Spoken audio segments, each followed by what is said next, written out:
check it ein. Yeah. Conversation and sample flipping. That's the movement. Hit the like, subscribe, check it. Yeah, for the next minutes of live TV, you stuck with me. Got no limits, I'm that vivid, I'm just kidding. What's up, kings and queens? Back again, and this time I'm just going to have to refer to my notes just to give you the right picture, right?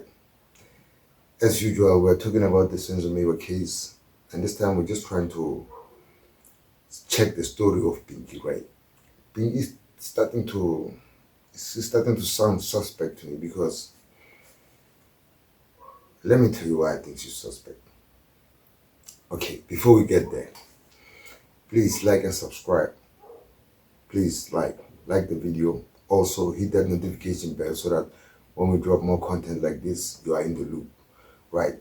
Pinky is telling us, right? She told us the evidence on the data, like on the servers of the Vodacom, it stays for 3 years, 36 months. That's what she said, right? And then while it's still there, it is stored in PDF format, which cannot be edited while it's in the system. Underline that, while it's in the system.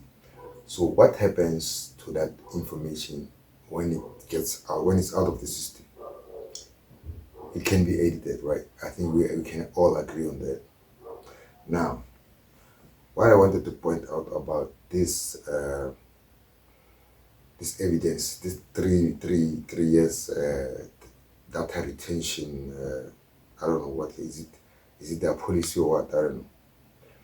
But they say they keep it for 3 years, right? Now, here's a knocker, here's a kicker. She said she received a subpoena. This was now evidence coming yesterday in when she was about to cough and not be able to speak, and then the case was postponed, right, until today, and then she was not able to come today, right? She said the data is kept for 3 years, right? Then she comes with a subpoena that was made by Brigadier Gininda a few months ago, in May, this month, like last month. So how like can she explain? Can you explain that to me, Pinky? I mean, it does not make sense. How were you able to access that data? Because you said data only gets retained for 3 years. So this one, how were you able to get this SIM swap information? Right? It's fine. I think maybe since in 2014, that's what she said now when she started.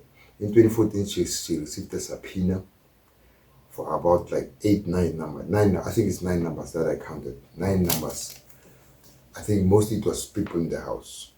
So this subpoena, which was served in 2014, it gives us an idea that somebody was on the right track, right? Somebody was trying to really investigate this case by taking the cell phones of the people in the house, trying to connect the dots, right? But now, it's worrying that the people who are in the house, there's about 9 cell phone numbers there. So Pinky only detailed to us around 3 or 4 numbers there. So I'm just wondering what's happening to other information of the other numbers. We want to see what was happening with these numbers around the time when Subpoena said he called, right? We want to see. And then that lady, I don't think they took a number, the one who borrowed Dumela's phone number. And then one thing that they missed is going to take Senzo's was I don't know, it's Fobe. You call him Fobe in Venek. He's the guy who married his sister, right? Mr. Ashop. The police did not go for his section 205, right? Just mark that. Now, we can tell from all this that the numbers of the people in the house, somebody was after them. Somebody was trying to see their movements, right? And if we look at all these numbers, let's take for instance Senzo's number, right? You remember Mapopola, Zandi, right? The lady saying when they came from the hospital, they saw Senzo's phone appearing under the stove or something.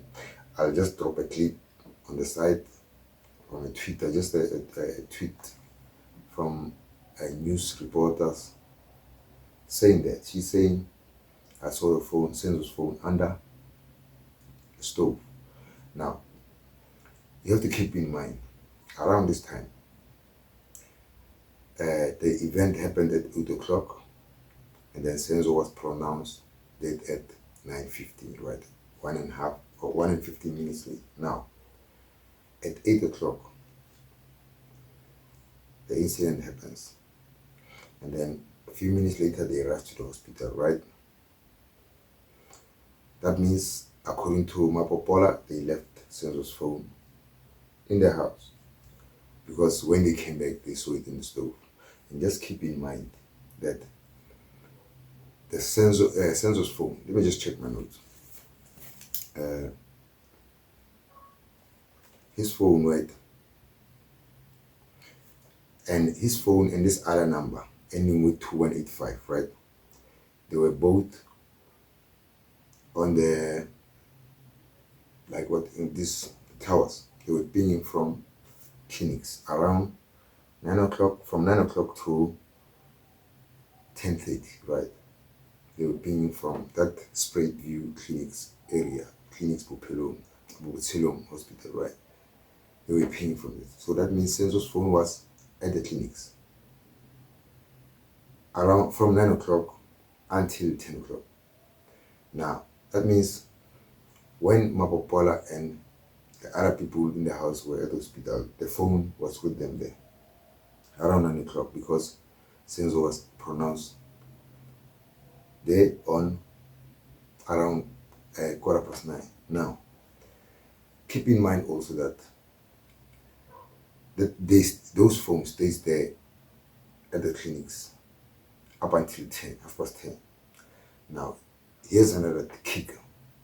Remember Mtata saying at 10 o'clock he was already at the police station. The policeman who first visited, at 10 o'clock he was already done with his statement at the police station, right? So that means the statement that he took it while all the people who were with the incident were still at the hospital. They were still not back. So who did he take a statement from? Because now these phones are telling us they were at the hospital.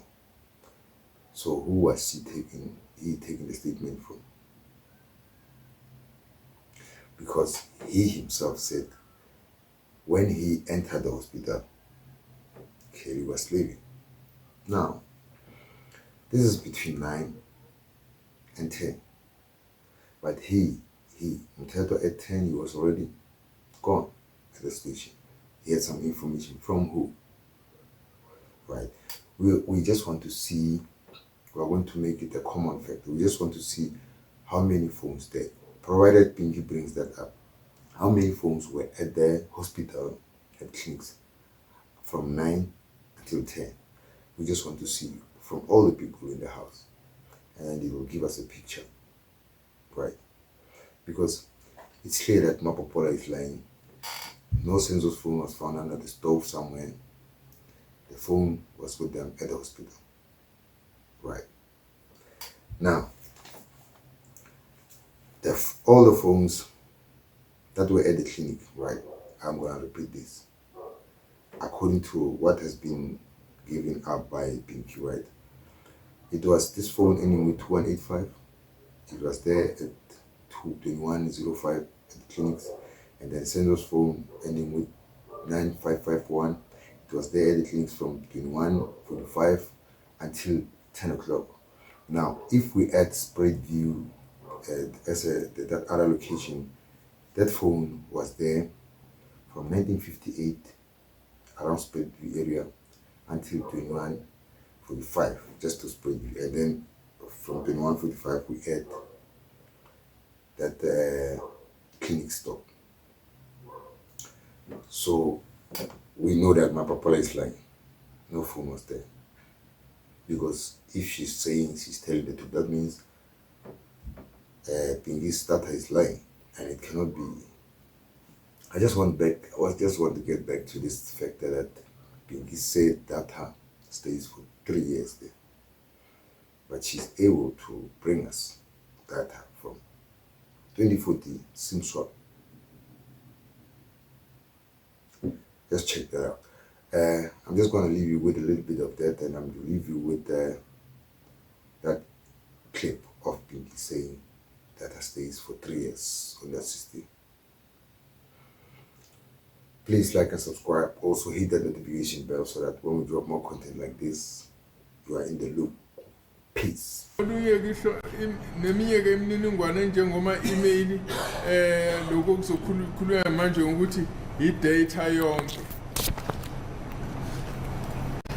Call data related information is obtained from the Network Event Monitoring System, which we call NEMO, currently housing live data of all activity on a SIM card or handset routed through the Vodacom network. Since this information is only retained for a period of 3 years or 36 months, data requested for a time period preceding this cannot be retrieved from the system. Once Vodacom receives a request to access and supply an extract of the call data related information from a law enforcement agency, this extract is permanently electronically archived. Call data related information is generated in a PDF format, stored and communicated by the servers, and cannot be altered, manipulated, or tampered with by anyone while on the servers.